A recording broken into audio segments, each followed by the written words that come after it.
वेदाता ब्रह्मा जी कहते हैं कि कोई महात्मा बन करके वन के लिए चला गया, इंद्रियों को उसने अपने काबू में नहीं किया और साधु बनने के तत्पश्चात वह भटक गया तो करोड़ों करोड़ों जन्मों तक उसको उद्धार नहीं मिलता। वेदाता ब्रह्मा समझाने लगे, मुक्तोपि तावद् वृत्त्या स्वधिमान रभस्तमसन्न विभान शून्य। वह कहने लगे कि सुरक्षित कोई योद्धा किले में रह करके किसी से युद्ध करता है, ये सब श्लोक भागवत के ही है। किले में रह करके युद्ध करता है तो उसको 8 मिल जाती है, कभी दीवाल की कभी खंबे की, और जो सामने चौड़े में खड़ा हुआ है वो दुश्मन को पराजित कर देता है। किले में रह करके वो सुरक्षित है युद्ध करने के लिए, और जो किले में से छिप करके युद्ध कर रहा है दुश्मन उसको जीत नहीं सकता, दुश्मन उसके ऊपर वार नहीं कर सकता। गृहस्थ आश्रम एक किले का युद्ध है। ये बोलते हैं कि सुरक्षित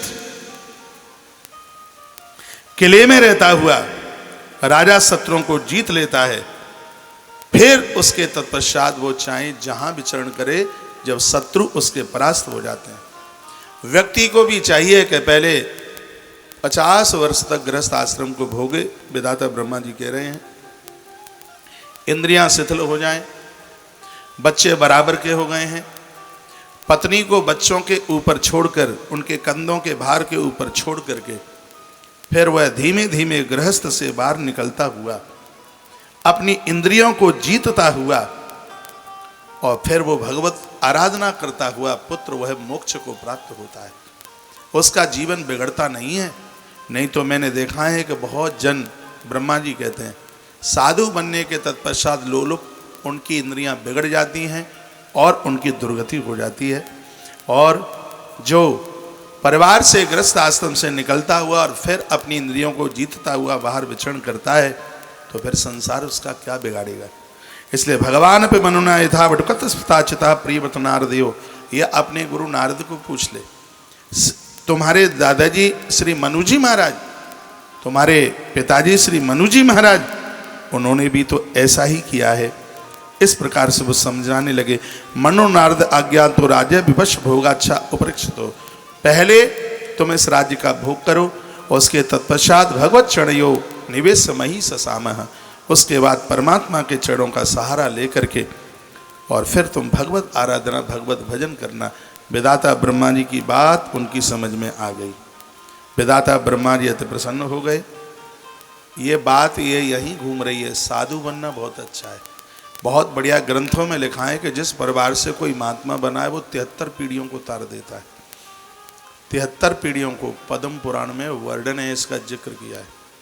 जिस घर में कोई साधु बना है, महात्मा बना है, उसकी 73 पीढ़ियां तरती हैं। 73 पीढ़ियों तक अन्याय और अपराध करने वाले वह लोग पैदा नहीं होते, और होते हैं तो उनके पुण्य प्रभाव से भी उनकी दुर्गति नहीं, उनकी सदगति हो जाती है। रावण के सन्मुख भगवान प्रभु राम का आना ये महात्मा पुलस्त की तपस्या थी। महर्षि वाल्मीकि जी ने बहुत विस्तार पूर्वक वर्णन किया है। यदि घर में कोई साधु बनता है, महापुरुष बनता है, भजनानंदी पैदा होता है, तो ये समझ लो कि वो उनके बहुत बहुत पीढ़ियों के पुण्य हैं। तब कहीं उनके घर में कोई भजनानंदी महापुरुष, कोई महात्मा पैदा होता है। शोदेव भगवान राजा परीक्षित को ये बात सुना रहे हैं। वो कहते हैं लेकिन भजनानंदी महात्मा जब बिगड़ता है तो वह अग्रसर जन्म में ब्रह्म राक्षस जाकर के बनता है, चांडाल जाकर के बनता है, स्वपच जाकर के बनता है, तो उसकी दुर्गति हो जाती है। इस कलयुग में तो महापुरुष साधु बहुत बहुत संभल करके, बहुत टेढ़ी खीर है, बहुत कठिन काम है, तलवार की धार के ऊपर चलना है। कोई महात्मा जिसके लिए कहा गया कि उसको काठ की भी स्त्री से दूर रहना चाहिए, तो हाड़ मांस की तो महाराज पूरी की पूरी माया है। साधु को चाहिए कि किवाड़ बंद करके किसी स्त्री से बात न करे। साधु को चाहिए कि अकेले में किसी से कोई बात न करे।